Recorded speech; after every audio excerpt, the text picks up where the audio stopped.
When it feels like the world is on your shoulders and all the madness has got you going crazy. I know a place where we can dance the whole night away underneath the electric stars. Oh, feel the beat of the rhythm of the night. Yeah, the rhythm of the night. Forget about the worries of your mind. Ooh, forget about your worries. Feel the beat of the rhythm of the night. The rhythm of the night. Oh yeah. Bum, bum, ba-dum, bum, ba-dum. Bum, bum, ba-dum, bum, bum. Bum, bum, bum, bum, bum, bum, bum, bum, bum. Bum, bum, bum, bum, bum. Hi everybody, this is Ashley with Ashley Says So, and I am back with another old Hollywood scandals video. Before we get started, I want to tell you guys about a channel called Venique Vibes. I have left the link in the description. This channel is dedicated to different wave frequencies for meditation. They have meditation for relaxation, meditation for hair growth, meditation to cheer you up, child, whatever you need. So if that is your thing and you are interested in that, please go ahead and click the link in the description and go give that channel a visit. Secondly, I would like to give a major shout out to Miss Kathy. Hey, Miss Kathy, look at her and her little baby. There are other people that I also need to give a shout out to. The very first person is the Prince. He is the Don't Do Me Sir member that requested this video, so of course shouts out to the Prince. And I want to give a shout out to Travis Perry. He is the Don't Do Me Sir member that requested the Dionne Warwick video. And then I need to give a member shout out to Chandrell Divine. I got your name right this time, boo. Kimberly Samuel, Vicky Campbell, Kay Mendo, Chandra Vinny, Marcus Adair, Carol Cuneo or Cuneo. Sorry, Carol, if I messed that up. David and Melba Bush, Nunu Love, T. Jordan, Lania Mickey, and Shirley Harris. Thank you guys so much for becoming members. And if your name did not get called this time, do not worry, do not fret. I will continue to do member shout outs the more videos that I make. Now, I know you guys are ready to get to the tea. I understand that, but y'all, I need to say one more thing. And this is about the email requests from the Don't Do Me Sir members. If you guys have a request and you want me to do somebody, you have to send that information to my email. And that email will be included in my top pinned comment. And now it's time for my disclaimer. And I want to tell you guys that I am not sure what's true or false in this video. I am just here to take the gossip and rumor from online and yesteryear and tell you guys a story. And for this story in particular, I am going to put another disclaimer on here. As hard as I worked on this doggone story, shucks, I'm going to tell this story in a storytelling way. That means that some of the language that you hear or the way that I describe the situations that happen, you may not agree with and you may not like. I love to put my audience in the mix like they were there. So if it's terminology from the 1950s and 60s, that's the terminology I'm using, okay? I'm an author. I'm sorry. That's just the way I tell stories. So I just wanted to put that out there, okay? And also some of the content that happens in this video it's a little bit much. Today we are going to be doing an old Hollywood scandalous video on the very popular but very short-lived group named DeBarge. And in order to tell the story of DeBarge the way I need to, I also need to add in some DeBarge family members that were not a part of the DeBarge group. So come on, let's get to it. Ederline Abney was born on October the 13th, 1935 in Royal Oak, Michigan. She was one of 12 children, and one of those 12 children was a twin sister to Ederline. Her name was Ernestine. And when Ederline and Ernestine were children, their parents moved the whole family to the Brewster Douglas Projects in Detroit. Now, although Ederline grew up a good church girl in a good church family, gossip says that when she became a teenager, she wanted a taste of freedom. So she started sneaking out with her friends, painting her face with makeup, and they would go to the skating rink. And one night, while she was all painted up with her powder makeup and lipstick, she went to the skating rink and she met a nice young black Marine named Robert. Instantly, Ederline was attracted to the young Marine, and Robert was just as attracted to her. So they ended up talking the whole night, and then they switched the numbers, and Robert told Ederline to call him at his military base sometime. Ederline didn't waste no time, honey, and rumor has it she called him the very next day. And when she did, she heard the military operator put the phone down and page for Robert to come to the phone. And when Robert gets to the phone, Ederline is like, "Hey, it's me, Ederline, the girl you met yesterday. okay? And Robert is like, oh yeah, you know, how could I forget you, gorgeous? How you doing? And so they spend a while talking on the phone, and Ederline is pleased with Robert's conversation. You know, he's very attentive. He's calling her sweetheart. He's being very, very nice to her. And she's like, you know, okay, this guy Robert is something else. Like, we could really be something. And so they get to the end of the conversation, and by that time, Ederline is hanging on to Robert's every word, and Robert suddenly burst out laughing, you know, ha ha ha. And Ederline is like, well, what's so funny? And Robert is like, listen, little lady, we have had a heck of a conversation, but to tell you the truth, I am not the Robert that you called for. My name is Robert, but my last name is DeBarge. In fact, heck, I'm not even black. I'm a white man. And Ederline is like,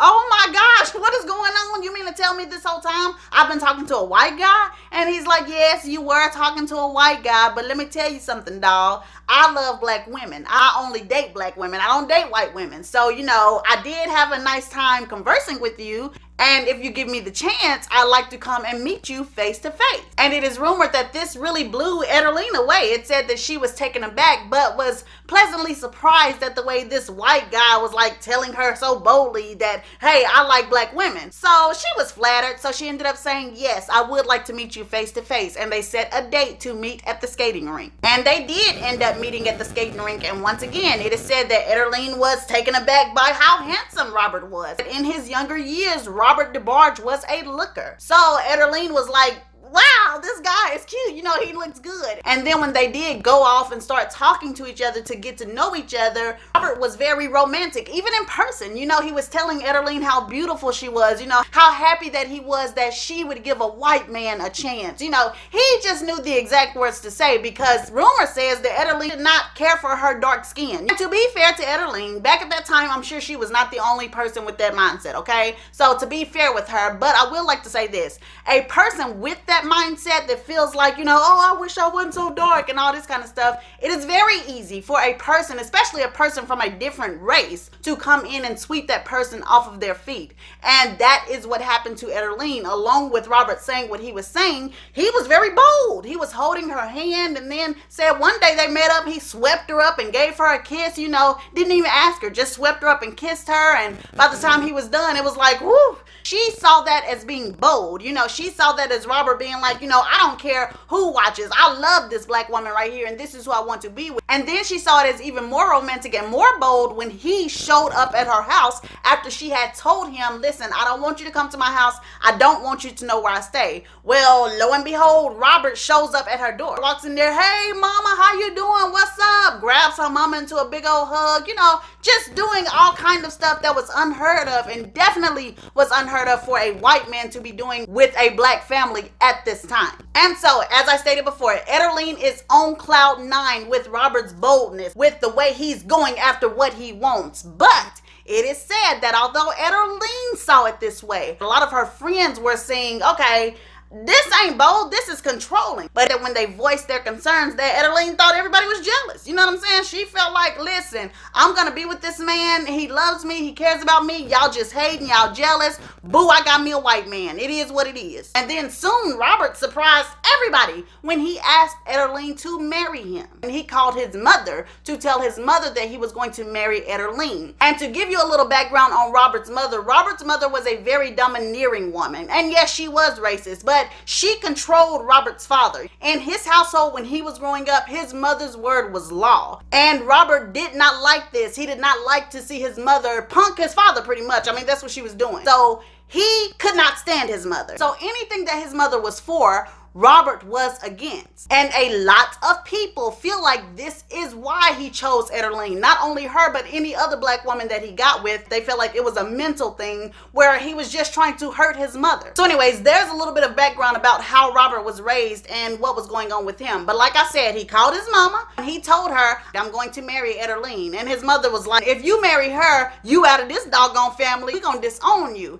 And Robert told her, listen, disown all you want, old lady. I'm marrying Ederline. Ederling. Then it said that Ederling herself got a call from Robert's mother, and when she picked up the phone, Robert's mother told her, "You cannot marry my son." And Ederling told her, "Listen, I am marrying your son, and your racism cannot stop that. I don't care what you think, I'm going to marry Robert." And said that Robert's mama shot back, "Hey, listen, Blackie, even though I am racist, my racism is not what I'm talking about. I'm telling you that you cannot marry my son because my son has severe mental problems. There is something wrong with him. So you cannot marry my son. I'm telling you." But it said that even though Robert's mother told Ederling this, Ederling did not believe her. And she basically was like, "You're just saying that because you're racist. You don't want your son to marry me. Well, get it through your head. I'm marrying your son." And click, hung up on the woman. And since Ederling and Robert declared that they were going to marry each other, that is what it was. And in the year of 1953, they did indeed get married. Ederling was 17, and I believe Robert was around 20 or 21. So anyway, they get married, they get settled in, and then 2 years later, they give birth to their first child.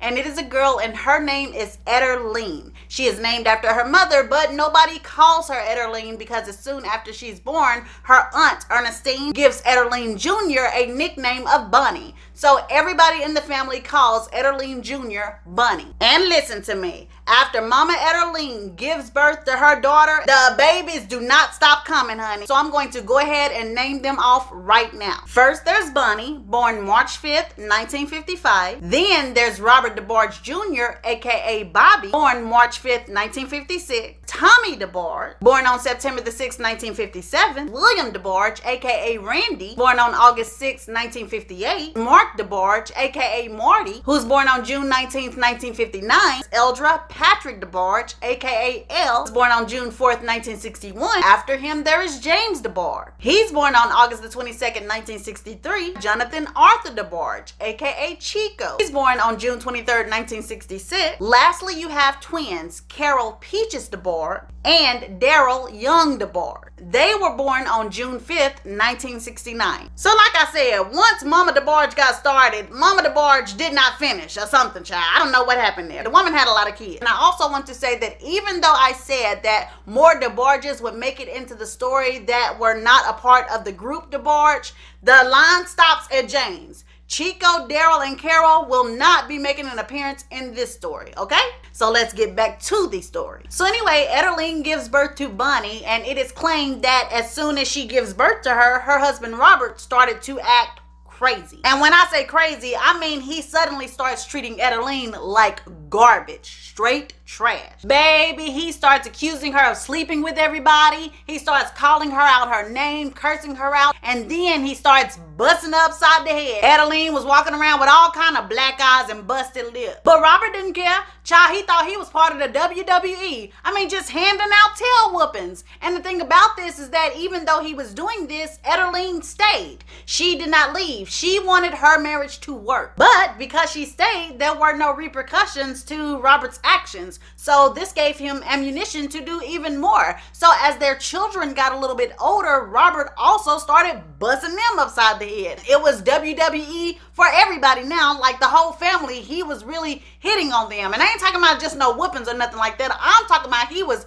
beating the heck out of these kids. It is rumored that one day he slapped Bunny across the face so hard that she peed on herself. He beat on all the rest of the kids too, well, except James. But we'll get to that more in a minute. But the rest of the kids, he was whooping their tail day in and day out. And Bobby, the eldest son, he got the worst beatings of all. Gossip says that almost every day, without fail, Robert would come in that house, slap Ederling, run upstairs, and start attacking Bobby. There's this one story out that says that Bobby and Tommy, that's who it was, the one right up under him, Bobby and Tommy were in their rooms, playing with trucks or trains or whatever. As soon as Bobby heard the door open and his daddy walking through the house, he would throw his toy back in the toy box and go sit in a corner and just start like shaking and rocking and rubbing himself, just scared, And Tommy would try to talk to him and Bobby would be like, shh, be quiet, shh. Be quiet, Tommy, don't say nothing. He would get agitated with Tommy because he was just that scared. He was so scared of his father, he developed a speech impediment. And as a child, even during his teen years, Bobby stuttered because he was terrified of his father, and he had reason to be. So here we have Robert Sr. coming home and beating on the whole house. And Ederline, instead of leaving, she turns to God. So she's in church constantly and she's praying and hoping that God will save her husband, change his heart so he would stop hitting on her and the kids. And meanwhile, while she's praying, Robert is still coming through with them fists upside her head and her kids' head. And then get this, not only did her prayers not stop Robert from beating on her, Robert added something new in the mix. He started cheating on her constantly. Listen, people are out here saying that Robert Sr. didn't even live with his family. He would be gone from the house for weeks, if not months at a time, and come home maybe for about 3, 4, or 5 days and then just leave again and be gone. And rumor also goes on to say that even though Robert is gone like this, that whenever he comes home, he lays the law. Like the man would come in after being gone for like a month just to check on his family and give them a beating, just to remind them that even though I don't live with y'all, I'm y'all daddy and I'm your husband and y'all better do what I say. That is what he would come back for. And listen to this, because see now, gossip getting messy, because it said that Ederline didn't care. She would happily take her beating. Now, I'm not saying happily like, yeah, beat me, Robert. I'm not saying like that. She, of course, would be like, stop, don't hit me. But I am saying that she just was glad her husband was home. She was like, we might have to get beat, but at least he's home. We're family again, kids. Yay, your daddy's back. So in essence, the gossip is saying as long as she had a piece of her husband, it was cool. Baby, let me tell you, it's even a rumor out here that is saying that Robert actually came home and told Ederline, I'm gonna keep you pregnant so no other man can have you, but I don't want you, Ederline. And listen to this, listen how messy folks is, because see, that right there was actually told to me. And the person that told me that said that even that night, she went to bed with him on that night. And another person told me that Ederline claimed that she had all of these children for Robert, or she kept having all these babies by him because he would rape her. Child, listen to this. The sources say that that's a doggone lie. They said that Robert ain't had to rape Ederline. They said that Ederline laid in that bed freely and got pregnant every single time by this man. I don't know, but I do know this. It is said that the abuse that the family suffered at the hands of Robert got worse and worse. And it's also claimed that Ederline did not protect her children at all. In fact, some people even think that she sacrificed her children and put them in harm's way for her own selfish reasons. And to be honest with y'all, after doing my research and finding out a lot of the stuff that I found out, that is my opinion too. And I'm about to tell y'all several stories that were told to me or that I researched and read about, which made me believe this way. This first story I heard about involves Bunny, okay? When she was at a young age, I think she was around 5 or 6 years old, no older than 6, I do believe. Well, anyways, this was during a period when Daddy DeBarge, Robert, was out doing what he was doing. Like I said, he was gone for several months, several weeks. This was one of those times. And Mama DeBarge, Ederline, was going to church. So on this night, she again wanted to go to a church service. It was a night church service. And she needed a babysitter. So she got her neighbor's teenage daughter to come over and babysit her children while she was at church. And so the neighbor's daughter does come over and babysit the kids, and it just so happens that this night is one of the nights that their father happens to come home after he's been gone for God knows how long, okay? So while the kids are in bed, their father walks through the door. He opens their room door and he looks in. I guess he was checking to see if they were asleep, all right? So he closes the door back and then he goes into the room where the babysitter is. Suddenly, Bunny, who's laying with her brothers, starts to hear noises coming from the room that her father and them are in, and these are those type of noises. There's some kissing going on, some rubbing. She's just hearing stuff. You get what I'm saying? So she gets up and she peeks out of her door and she peeks into the room that her father is in with the nanny. And sure enough, she sees her father and the nanny getting some stuff going on. So Bunny is like, ooh, and she goes to get her brother Bobby and she brings him and she's like, look what Daddy doing. He sees it as well. So then they go back to the bed, but when Bunny gets in bed, she makes up her mind that she's gonna tell her mama. The next morning when Ederline comes in her room to wake her up for school, Bunny shoots up and she's like, Mama, I gotta tell you something. And Ederline is like, what is it, baby? And she was like, And Adeline is like, what is it, Bunny? And Bunny was like, Mama, I saw Daddy and the nanny. They was doing the nasty last night, Mama. They was doing the nasty. And it is claimed that immediately Bunny's blood turns cold and she starts to shiver because she realizes that she just told her mama on her daddy, and if her daddy found out that she says this, he is going to come and beat the daylights out of her. So as soon as she realizes this, she starts pleading, Mama, please don't tell Daddy. Mama, please don't tell Daddy. I told you, Mama, please, please. And Adeline says, shh, hush. Hush, child, it's okay. I'm not going to tell your daddy. Turns around and walks into the room that she shares with Bob, and she stands over the bed and says, Bob, wake up right now. Bunny just told me that she and Bobby saw you and the nanny doing the nasty last night. What that mean, Bob? What that mean, Bob? And it is said that Bunny is in the other room just crying her eyes out. She is like, oh my God, my mama just told on me. Oh my God. She's scared out of her mind, and she had a right to be, because as soon as Adeline threw her under the bus like that, Bob jumped out of that bed and he started bumbling down the hallway. He just doom. And it is said that Bunny's stomach was in knots. Every time she heard her daddy getting closer, her stomach hurt more and more because she knew what was coming, and she was right. Bob bust in that door and straight, pow, slapped Bunny right across her face. Her nose started bleeding immediately. Her little night clothes were soaked with blood. And get this. Soon as it happened, here go Adeline. Oh my God. Oh my God, Bob. How dare you? I'm sorry, Bunny. I'm sorry, baby. I didn't know your daddy was going to do that. What do you mean? You have witnessed your husband beating on your children. You know he's an abusive man. You know that. You know he's violent. So, no ma'am. And turned out you and your daughter got slapped. Because I think after he slapped Bunny, he turned around and slapped Adeline too and was like, don't question me or don't tell me what not to do to my daughter or something like that. But I think her behind got slapped too. So at the end of the story, her and Bunny sitting in the bathroom crying, and she's holding a wet rag over Bunny's nose to try to get the blood to stop coming out. Now that's the first example of nobody protecting these children. This next story I'm about to tell you guys tripped me out, honey, because to me it seals the deal about how these kids had no protection. So Adeline and the children are either living with her sister or they're living in the vicinity of her sister, beside her sister, something like that. They are living close to her family. So Bob bursts in the house after he's been gone for weeks, and he's coming in arguing. He's wanting to argue and jump on Adeline, but he's not comfortable doing that because they're living close to some of her family, and he's scared that her family will hear. So he tells Adeline, you come and get in the car with me right now. And Adeline is like, no, Bob, I think we should just stay here. I don't want to get in the car with you. And Bob is like, you better get your behind in this car, woman. I said now. And so Adeline is like, okay, I'm coming.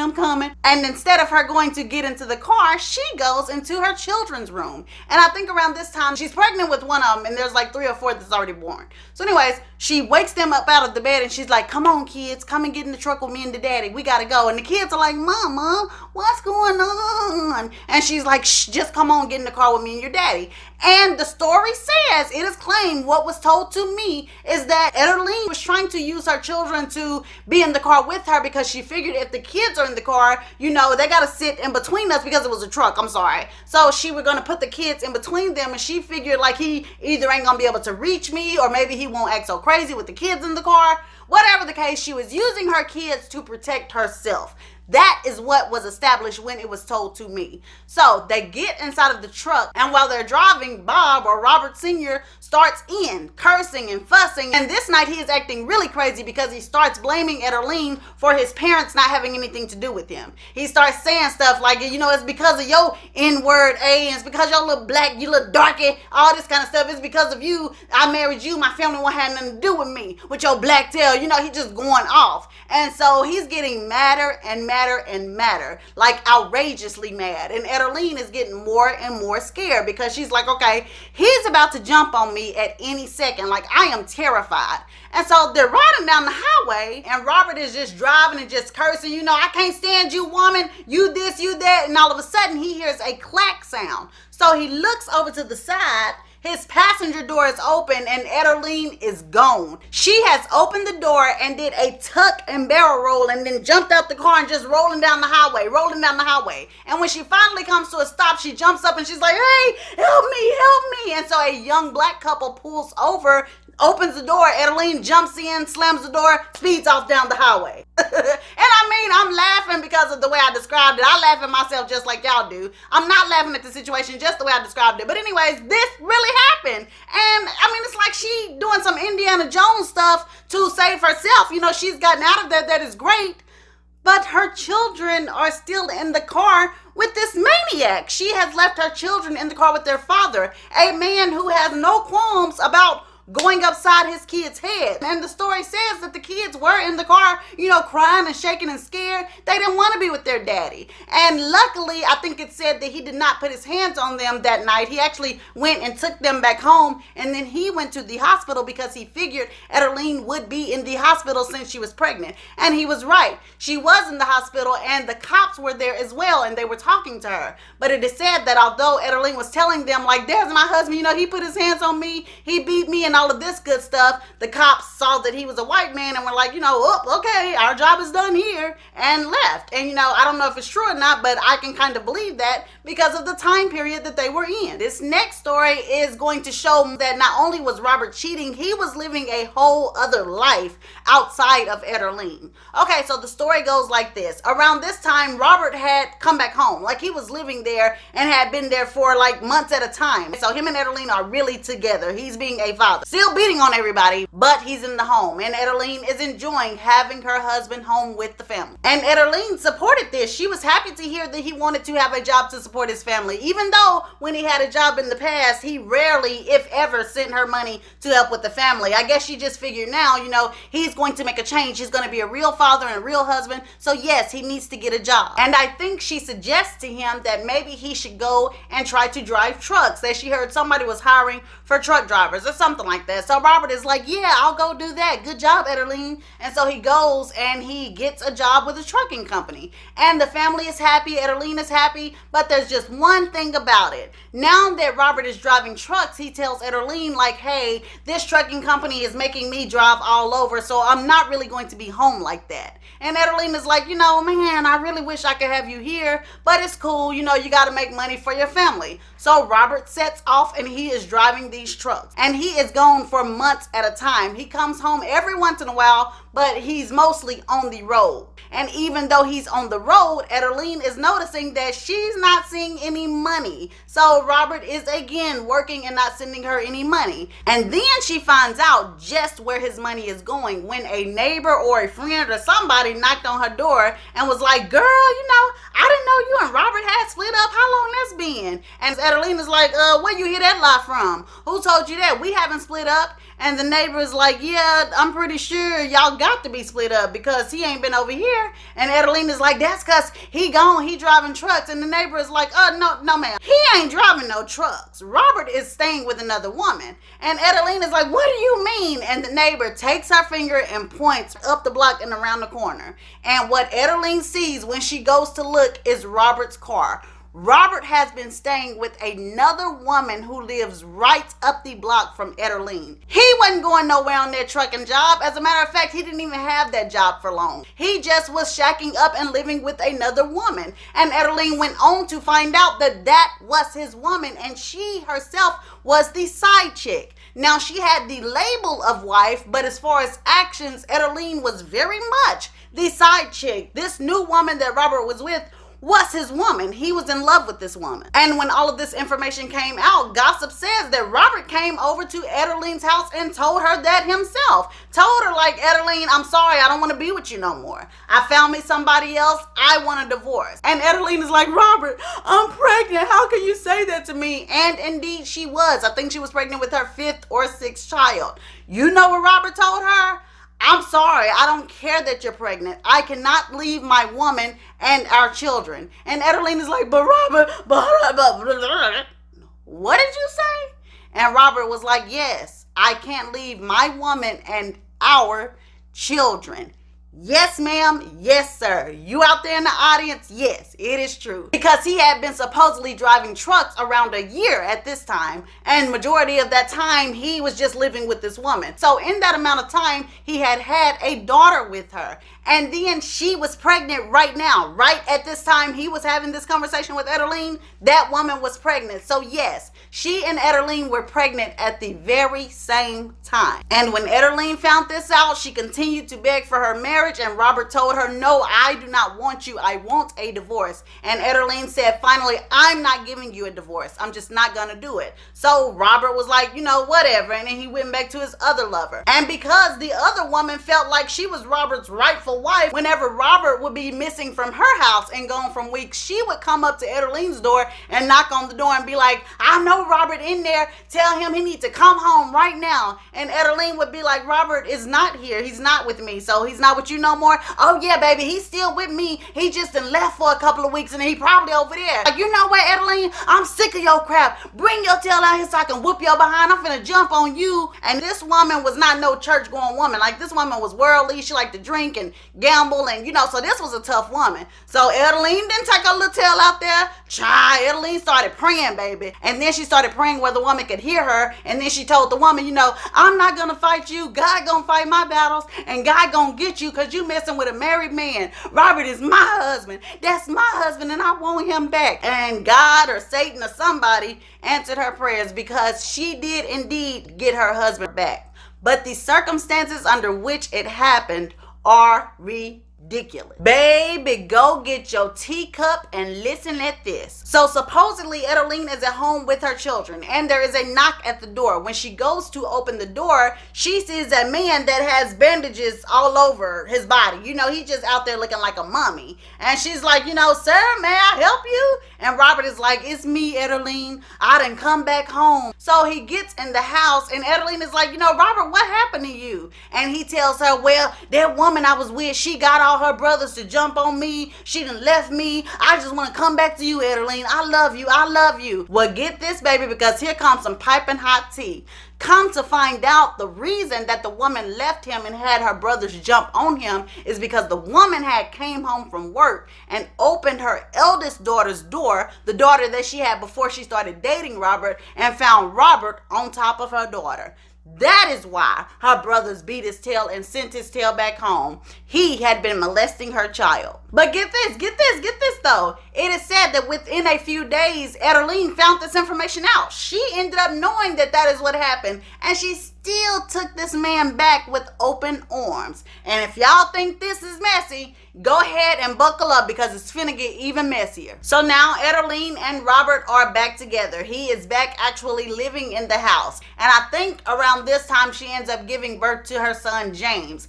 And James, for whatever reason, turns out to be his father's favorite. Like, as soon as he came from the womb, his father loved him. He treated him like a father should treat a son. He kissed on him, hugged him, loved him. The other kids just sitting there looking on, wishing that their father would treat them like this. But he didn't pay them any mind. He still beat on them. But for some reason, he loved James. James was his favorite. And while all of the other children were, of course, a bit jealous of James, Bobby, the eldest son, was seething with jealousy. I mean, it was just coming through his pores. He was so angry. So it is said that while James was growing up and while he was still very young, that Bobby used to knock the daylights out of him. You know, he would push him down the stairs and pull his hair and punch him in the chest and just treat baby James any kind of way, because he was jealous. He hated James because the love that James was getting, Bobby craved for himself. And there's actually a little more I need to tell you about that, but before we get into that, let me finish off telling you this. So anyways, the story says, like I said, that Robert and Ederline are back together, and Robert is being a doting father. You know, he's also acting like he wants to pull himself together and be a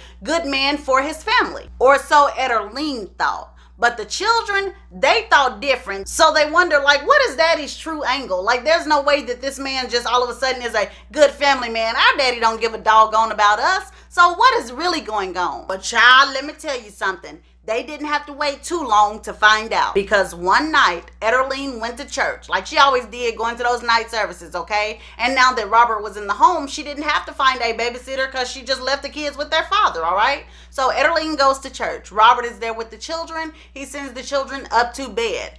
After they're in bed for a while and Robert figures they are asleep, he goes upstairs to look at his children. He kisses them on the forehead, and then when he gets to Bunny, he kisses her on the forehead. But not only is he kissing her on the forehead, he also takes his hand and sticks it under the cover and rubs her in a private area. And it's claimed that Bunny was awake, but she didn't let her father know she was awake, so she just froze and she just stayed still, and apparently he just kept rubbing until he got his satisfaction, and then he stopped. And then when he was done, he took her brother Bobby, who was asleep beside her, took Bobby and laid him on top of Bunny, and then did a hunching motion where he like pushed Bobby down, you know, did the little motion. And then after he got enough of that, he left Bobby on top of Bunny and he walked out of the room. As soon as he walked out of the room, Bunny pushed Bobby from off the top of her and just kind of like looked around like, you know, what's going on? What does this mean? Now, it's claimed that this behavior kept happening. Almost every night Ederline went to church, and almost every night Papa DeBarge or Robert would come into the room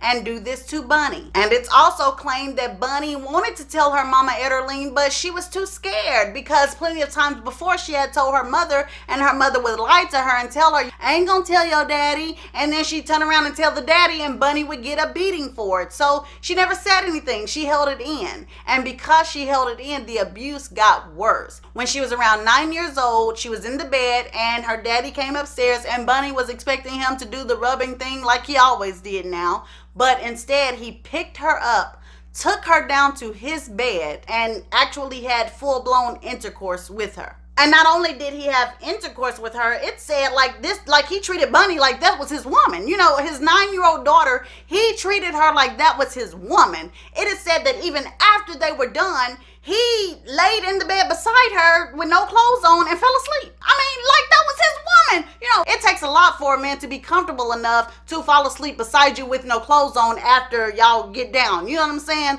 A lot of men don't even do that except when they're with their wives or when they're with longtime girlfriends. So he was sick. This is sick. He was sick. He looked at this girl like she was his woman, and he treated her like it. And it's claimed that after he slept for a while, he always got up in time to pick her up, put her clothes back on, and take her back upstairs and lay her beside her brother before her mother Ederline came home. And so now that this was happening and he was actually actively assaulting her, Bunny would like beg her mother every time her mother went to church, Mama, please take me with you. Mama, please take me with you. And her mama would be like, no, Bunny, you can't go. And it's even said that one night Ederline paused and was like, Bunny, what is it? What makes you want to go with me all the time? Like, why do you want to go to church with me so bad? And that Bunny was like, well, you know, Mama, it ain't nothing. I just want to go to church with you. And the Ederline was like, oh, okay, so it's nothing. There's no reason. All right then. Like, come on, man. A mother's intuition, like,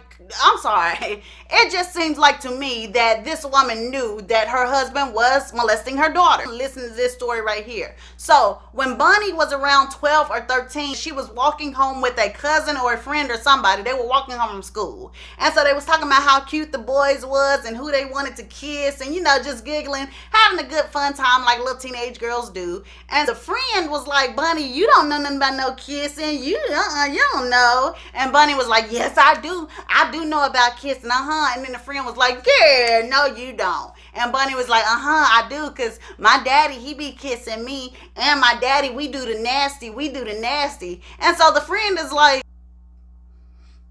what? And Bunny is like, oh, you know, I was just playing, girl. I was just playing. That ain't true. And so the friend was like, Bunny, you're not playing. And Bunny was like, I am playing. And the friend was like, no, Bunny. I think you was telling the truth. I don't think you playing about that. I'm sorry. And so Bunny is like, you gonna tell somebody? And the friend was like, yeah, I'm gonna tell my mama. And Bunny was like, please don't tell your mama. I was just playing, girl. I was just playing. I don't know nothing about that stuff or whatever. And so the friend says, well, okay, I won't tell Bunny. And goes right home and tells her mama as she should. So the mama calls Ederline and tells Ederline what Bunny said. And rumor says when Ederline heard what the friend said on the phone, she walks to Bunny's room and she's like, Bunny, you know, your friend mama just called and told me that you said your daddy was doing some nasty stuff to you. Is this true? And Bunny does not say anything. So Ederline asks again. And once again, Bunny does not say anything because she's too afraid to say anything. So Ederline goes on to say, woo. Lord, this is just serious, child. And I really feel like that I'm gonna have to tell your father, I got to tell your daddy that you saying stuff like this, because you can't just be out here saying this stuff about your daddy. That's putting some bad stuff on his name. And immediately with her saying this, Bunny goes, Mama, please, no. Okay, Mama, it's not true. It is not true. Please, Mama, please don't tell daddy. Shh. Hush, child. I ain't gonna tell your daddy. And she didn't. Of course she didn't. She didn't tell Bob about this. It was okay to confront him about him sleeping with another woman. She didn't care. The whole world can know about him cheating on her. But him molesting his own daughter?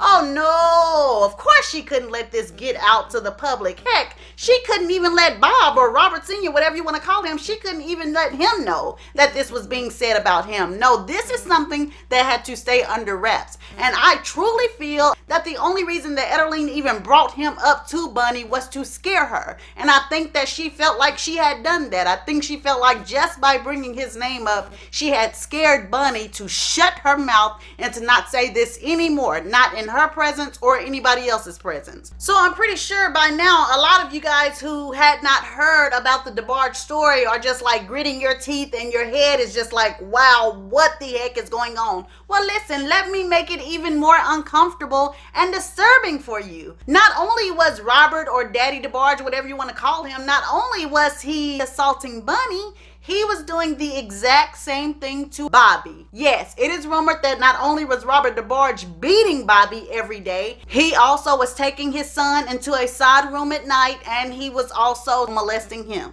And yes, it is claimed that just like he did with Bunny, he went all the way with his son Bobby as well. His mistreatment affected Bobby in the worst way.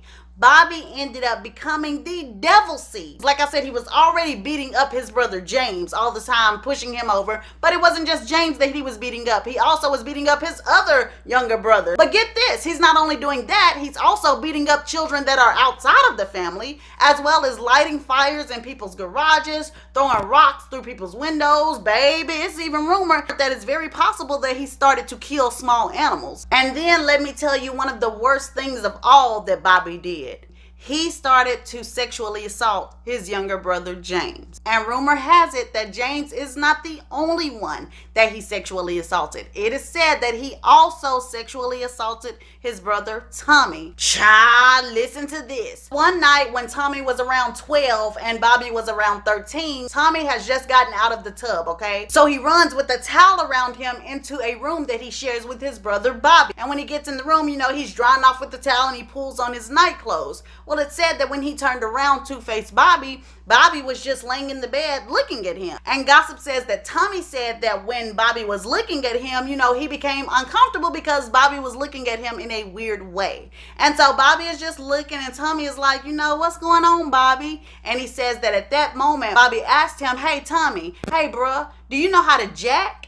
And Tommy was like, no. And Bobby was like, for real, man, you ain't never jacked? And then Tommy was like, no, I've never done that. So then Bobby was like, well, you want me to show you? And Tommy was like, no, that ain't right. The Bible said that ain't right. And Bobby was like, oh, man, no. The Bible said it's a sin if you actually do the act with a woman. That's a sin. But it didn't say nothing about jacking. Ain't nothing sinful about that. And so Tommy was like, well, I guess you can show me. So it is said that that night the brothers ended up each other. And the next day, Tommy felt weird about it, but he kind of just felt like, okay, well, that's kind of like a weird episode that happened. I don't know. And he tried to go on about his life. Well, that night, the night of the next day, he ended up going in the room again and he got in the bed. And it said that as soon as he got in the bed, Bobby ran over and got in the bed with him. And so Bobby was right up on him, and then he got in his ear and was like, man, let me just put it in. Let me just put it in. And said immediately Tommy was struck with fear and was like, Bobby, what are you talking about? Put it. No, you cannot. No, I don't want this. But it did not matter because Bobby held him down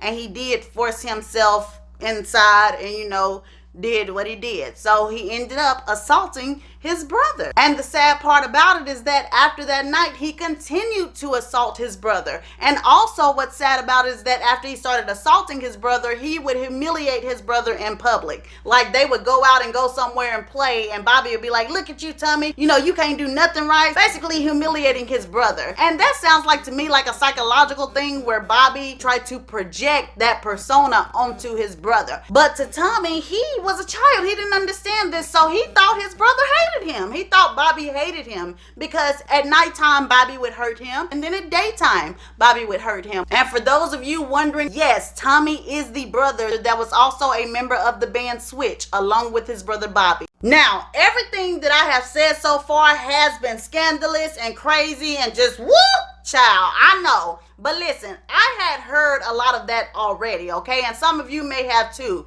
But this next little bit of tea, let me tell you something. I had not heard this until I started researching for the DeBarges and people started reaching out to me. And one of the sources told me this and I was just like, oh my God, it blew my mind. As a matter of fact, this is what I was talking about when I posted that picture in the community tab and I said my face was looking like that because my face really was looking like that when the person told me this. Why come these folks is out here saying that Bobby and Bunny were like Jaime and Cersei from Game of Thrones? And for those of you who don't watch Game of Thrones and don't get that reference, Jaime and Cersei were brother and sister who used to have relations with each other. They practiced incest. There is a rumor floating around out here that Bunny and Bobby used to have those type of relationships with each other from a child all the way up to, you know, young adults, or at least when they were like kind of older teenagers. And so I don't know. The tea is too deep for me, child. I don't know. Okay, guys, this is the end of part 1, and I know I just spilled a whole bunch of scandalous tea bombs at the end of this video, but at the beginning of part 2, as soon as I put it up, it will pick up to the actual main story where I was talking about Robert the father joining the church and, you know, trying to be this new father or this good father, even though he was doing what he was doing to the children behind closed doors. So we'll pick up with that on part 2. But this is part 1. Go ahead and like and subscribe. I love you guys so much. Part 2 will be up soon.